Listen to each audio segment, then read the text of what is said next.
Charge 6, serious reasons to believe that His Excellency the Deputy President has committed crimes under Section 13(1)(a).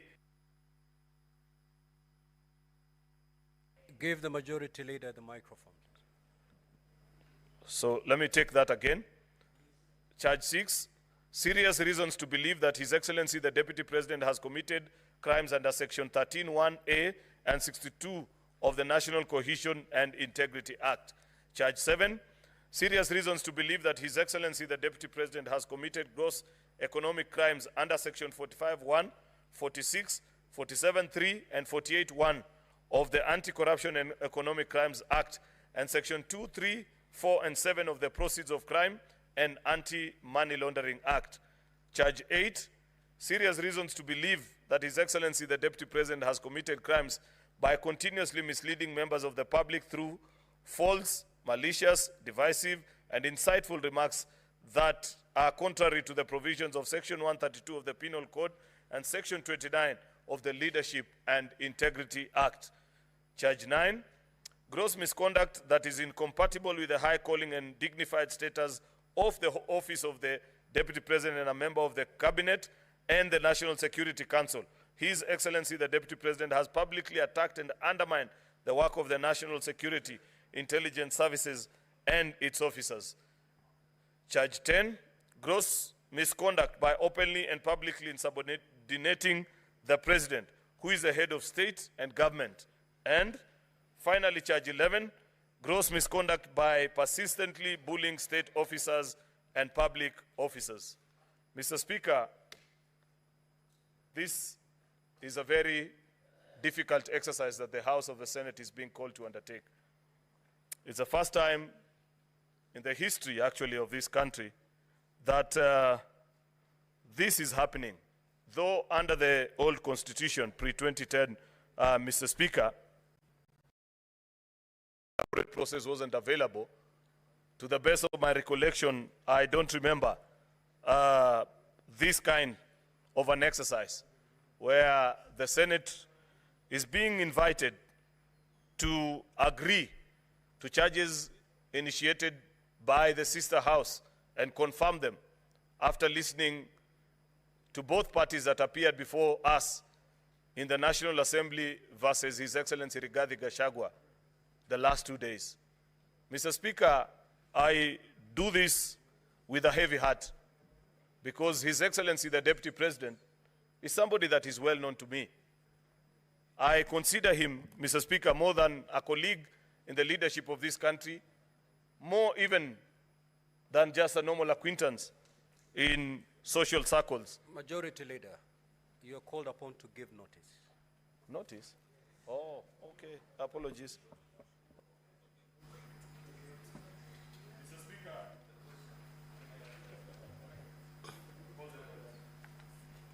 Next order. Order number 5, special motion, proposed removal from office by impeachment of His Excellency Rigathi Gachagua, EGH, the Deputy President of the Republic of Kenya. Senate Majority Leader.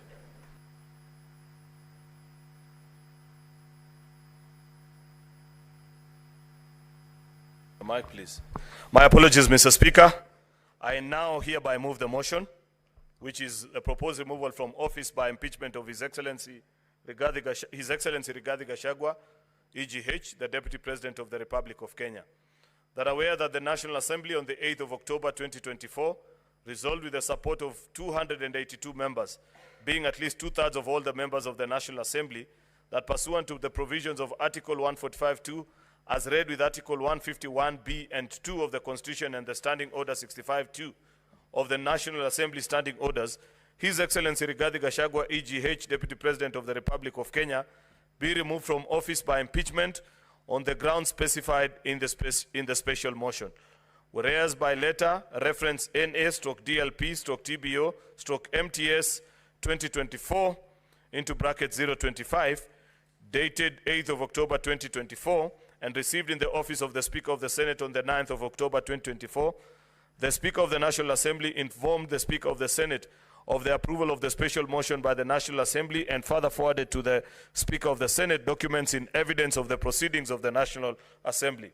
Further, whereas pursuant to Article 145, as read with Article 151 and 2 of the Constitution and the Standing Orders 78 and 79 of the Senate had the National Assembly on grounds for the proposed removal from office by impeachment of His Excellency Rigathi Gachagua, EGH, Deputy President of the Republic of Kenya.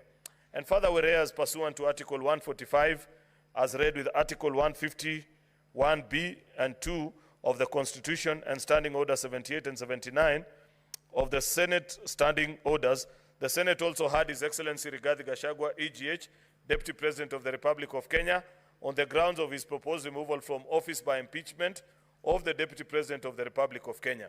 Now, therefore, pursuant to Articles 145, as read with Article 151B and 2 of the Constitution and the Standing Orders 78 and 79 of the Senate Standing Orders, the Senate resolves to remove from office by impeachment His Excellency Rigathi Gachagua, EGH, Deputy President of the Republic of Kenya, on the following grounds. 1.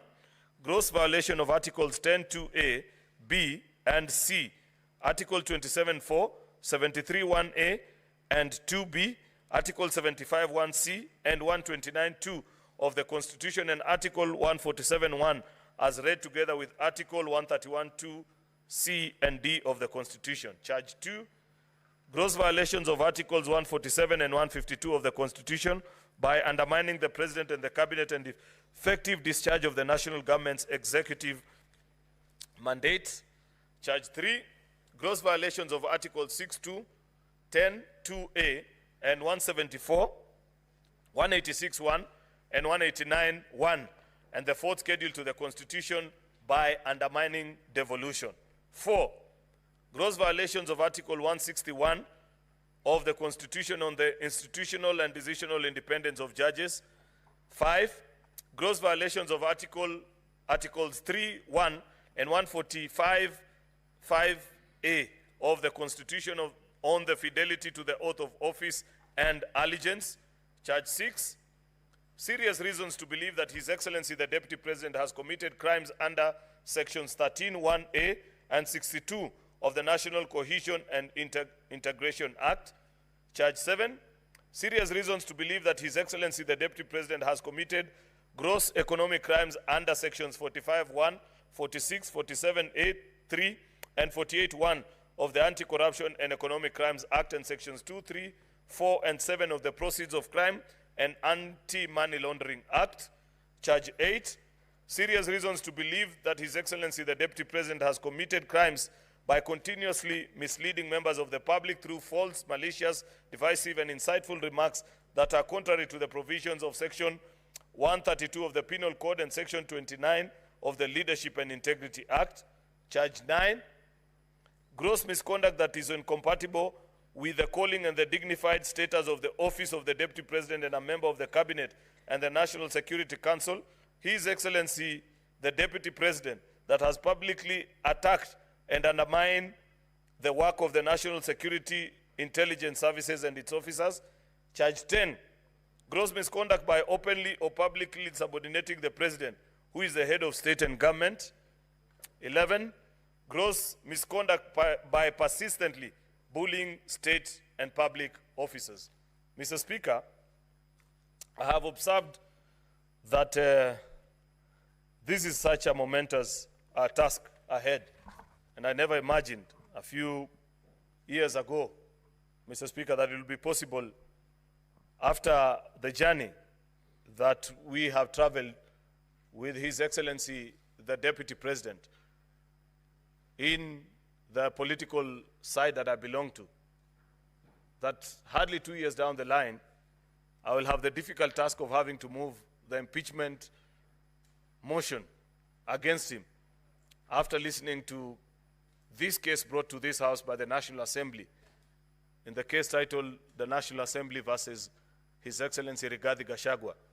And the last 2 days, Mr. Speaker, together with other Kenyans, we have watched with lots of bewilderment, hard to believe pronouncements, and difficulty, Mr. Speaker, to believe that here is where we find ourselves as a nation, despite the many challenges that we have gone through over the years, it was our hope, Mr. Speaker, that public officials would have picked up a lesson or two, especially those that are slightly older than yours truly, and many that are younger than me in this House, Mr. Speaker, and that in their conduct, they will reflect better the skills, demeanor, pronouncements of a leadership, Mr. Speaker, that this country continues to yearn for.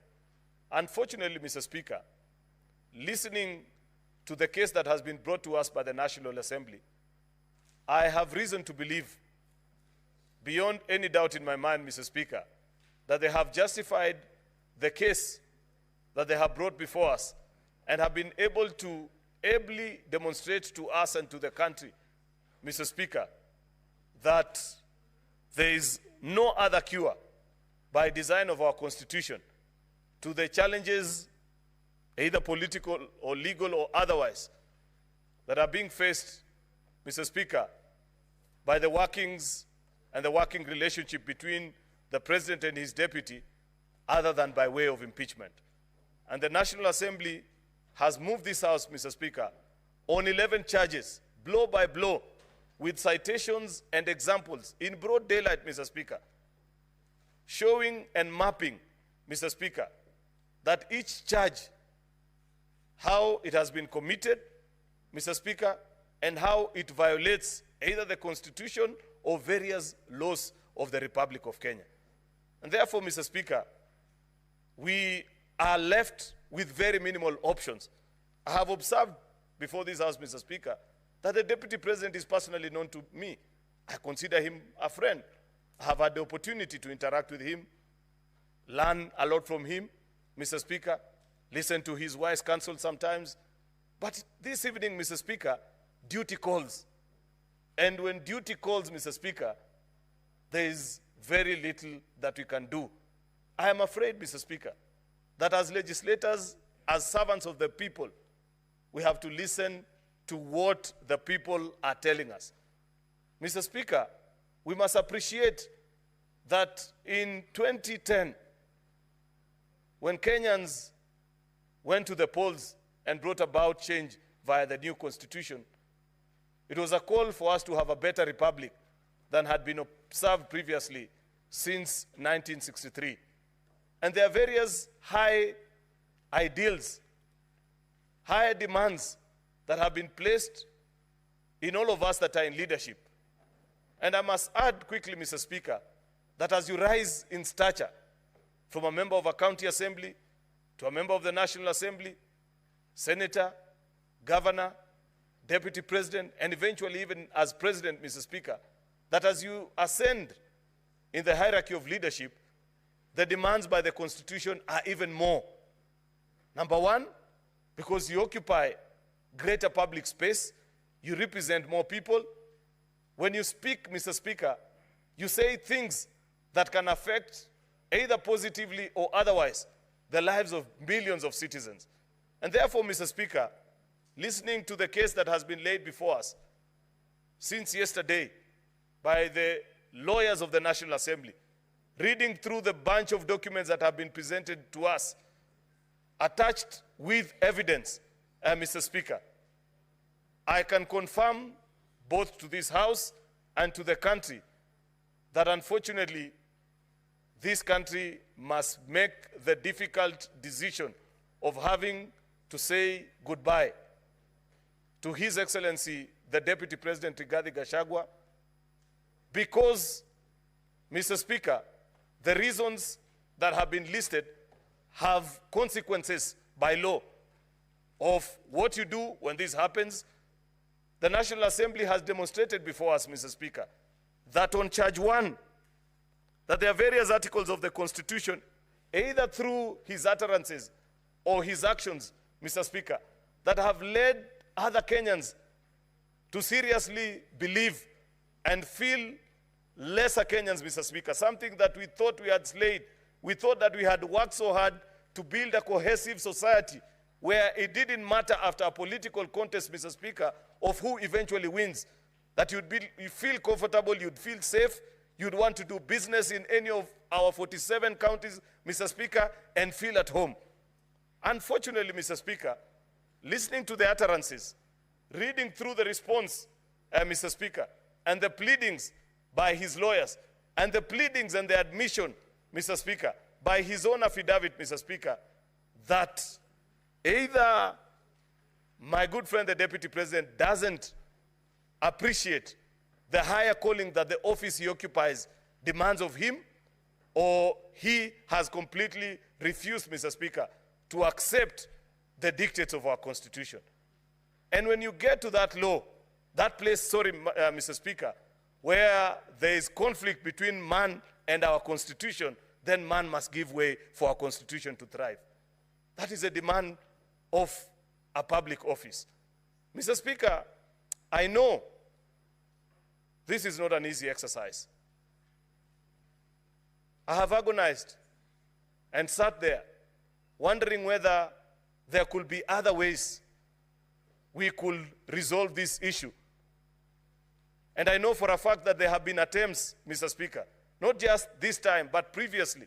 I know for a fact, Mr. Speaker, that there have been occasions where either religious leaders, friends, people from business circles, Mr. Speaker, have attempted actually to mediate through some of these conflicts. But unfortunately, Mr. Speaker, instead of getting better, things have gotten worse. What is the essence of this session that we are having? Mr. Speaker, after listening through an impeachment process, the Senate sits as a jury to make a decision whether to find guilty or acquit. But like has been observed many times, and I have reminded this House on all the occasions when I have moved impeachment motions the last few years, Mr. Speaker, is an impeachment is political and legal conjoined together. It's about political accountability. It's about legal consequences of our actions as well, Mr. Speaker. There are political challenges, Mr. Speaker, that must be addressed.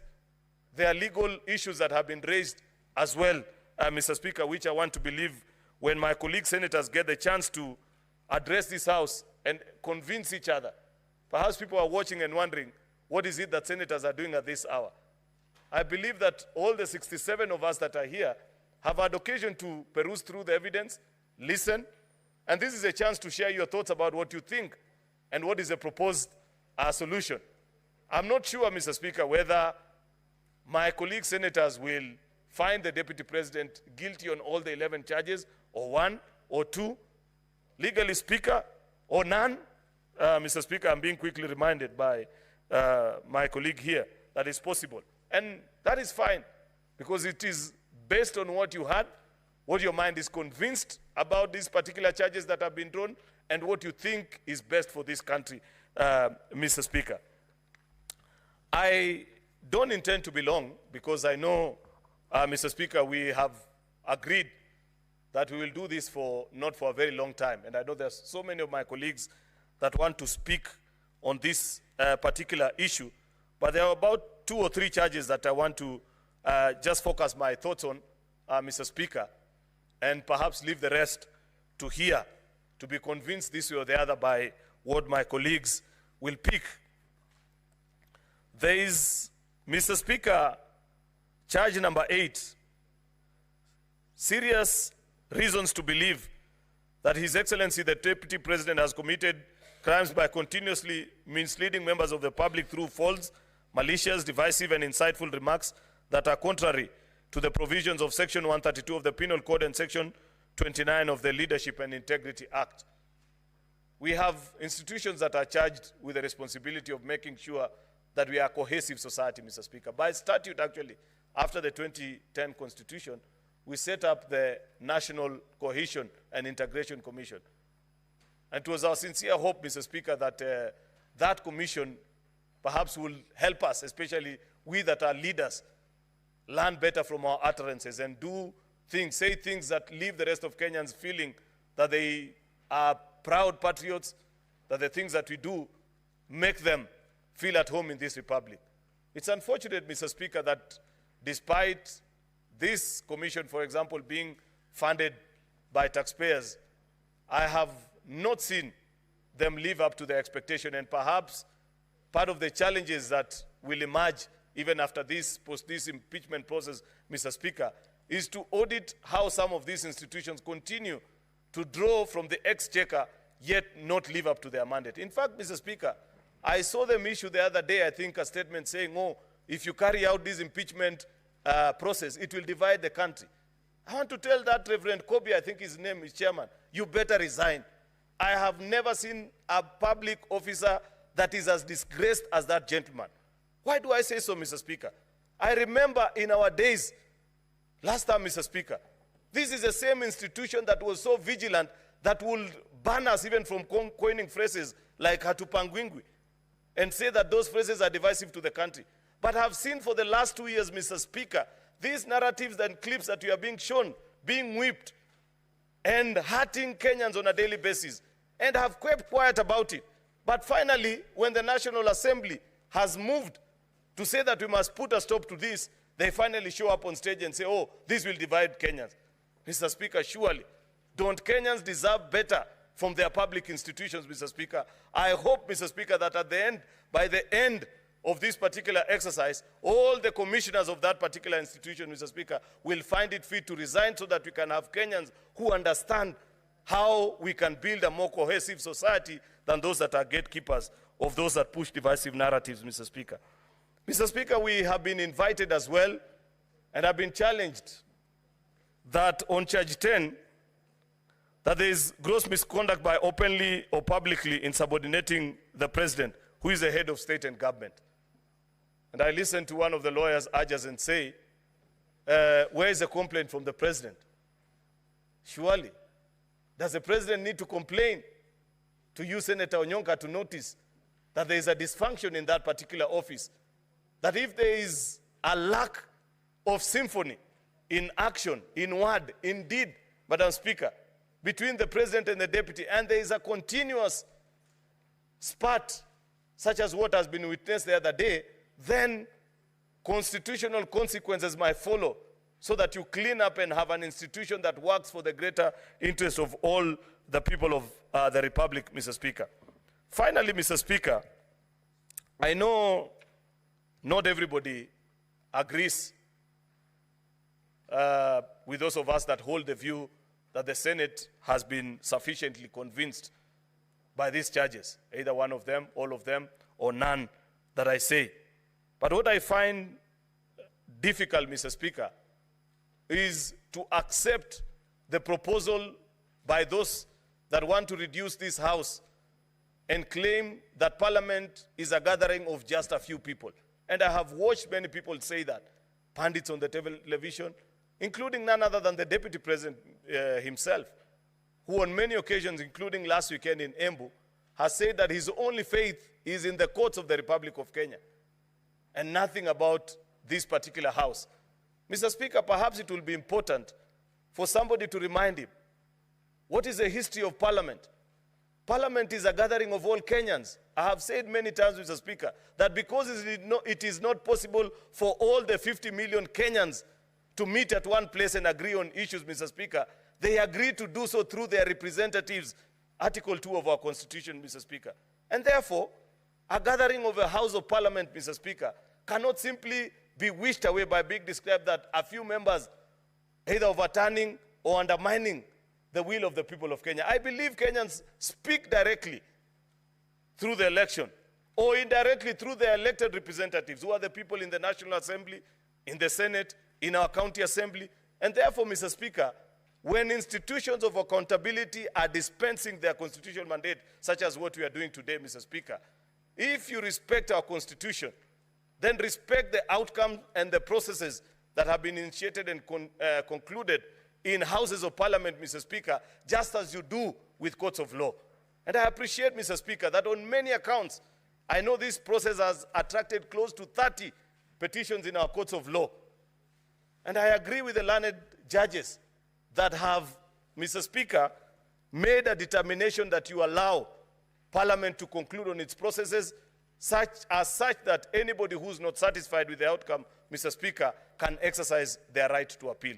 And therefore, Mr. Speaker, in the interest of time and knowing that many of my colleagues want to speak to this particular issue, I want to conclude it at that and request that the Senate Minority Leader, retired Justice Stewart Mathare, the Senator for Kilifi, does go ahead and second this motion. I thank you, Mr. Speaker. This is the true test of Constitution 2010, because in history we are used to impeaching governors, not the Deputy President, Mr. Speaker, sir. On this process that has ongoing, Mr. Speaker, although, as I begin, I want to wish my brother and friend, Rigathi Gachagua, a quick recovery after that unfortunate incident. Mr. Speaker, the process largely has gone on well until the adherence of Article 50, Mr. Speaker, where we have not succeeded in giving fair hearing to Deputy President, Mr. Speaker.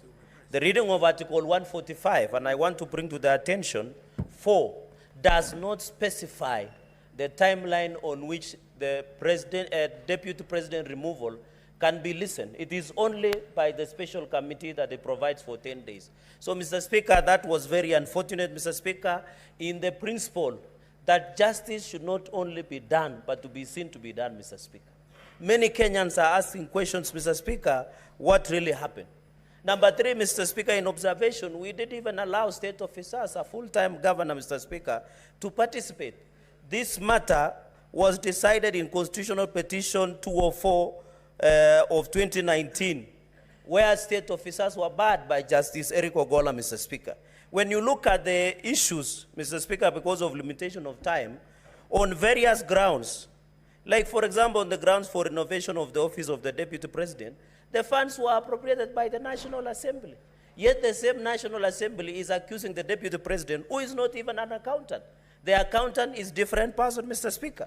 Or even on the KEMSA issue, on the bully, in the grounds that they have been set, Mr. Speaker, they are saying that the Deputy President bullied KEMSA, Mr. Speaker, but there is no proof that that tender was awarded to the specified companies that were provided, Mr. Speaker. On even the aspect of devolution, the chairperson of intergovernmental IBEC is the Deputy President of the Republic of Kenya, Mr. Speaker. It is unfortunate that we are coming to circumvent the same law and accuse the Deputy President of undermining devolution, Mr. Speaker. Even on Kambini Vipingo road, Mr. Speaker, no one adduced the evidence that this road is either public or private, Mr. Speaker. Mr. Speaker, on the aspect, even on unexplained wealth, Mr. Speaker, you saw the mover did not give us a wealth declaration form from EACC to show us unexplained wealth of Deputy President, 5.2 billion, Mr. Speaker. So, Mr. Speaker, the grounds that have been adduced before the House stands on the quicksand, Mr. Speaker. And if you realize, on the 11 grounds, the mover was on a fishing expedition, Mr. Speaker. And therefore, I don't know, because they say, Mr. Speaker, even when you read, I know impeachment proceedings either political, because it is impeachable, because they are neither high crimes, criminal, but based on the test of probabilities, Mr. Speaker. Mr. Speaker, and therefore, even when you look at many other aspects, Mr. Speaker, I want to challenge members, even as we go and vote, Mr. Speaker. If you see, as Francis Mboga, the play that was written in 1976, Mr. Speaker, they say, Mr. Speaker, if the madness of the nation disturbs a solitary mind, Mr. Speaker, it is not enough to say that man is mad, Mr. Speaker. Where we are at crossroads as a country, Mr. Speaker, whatever the outcome today, this country must move on, Mr. Speaker. We must proceed, Mr. Speaker. I know after today, the decision that we'll make today is not about the Deputy President. It's about the justice to Deputy President, justice to the people of Kenya, justice to each and every Kenyan who voted for the Deputy President, Mr. Speaker. And I want to finish by reading the book of Zechariah, chapter 8, verse 16, Mr. Speaker. I am preaching today, Mr. Speaker. And may it get to the souls, Mr. Speaker. Amen. Zechariah, Mr. Speaker, 8, verses 16. And even Glenn Washington, Mr. Speaker, and Morgan Heritage in Reggae, they say a man is not guilty until it is accused of being. Mr. Speaker, in Zechariah 8, verse 16, these are things that you are to do. Speak truth to each other and render true and sound judgment in courts. Senate, my colleagues, by the time you cast your vote, Think about it. It is not about Rigathi. It is not about anybody else. It's about the Republic of Kenya. Our children, our nation, Mr. Speaker. I finish by saying,